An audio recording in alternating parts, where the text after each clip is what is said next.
Ang mabuting balita ng Panginoon, ayon kay San Mateo.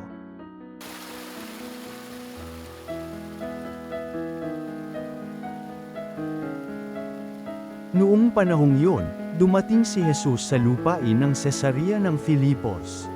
Tinanong niya ang kanyang mga alagad, sino raw ang anak ng tao, ayon sa mga tao. At sumagot sila, ang sabi po ng ilan ay si Juan Bautista kayo. Sabi naman ng iba, si Elias kayo.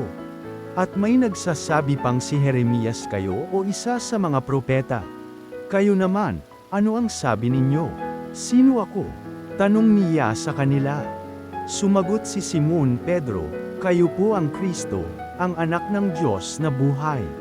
Sinabi sa kanya ni Jesus, mapalad ka, Simon na anak ni Jonas. Sapagkat ang katotohanan ito'y hindi inihayag sa iyo ng sinumang tao kundi ng aking amang nasa langit.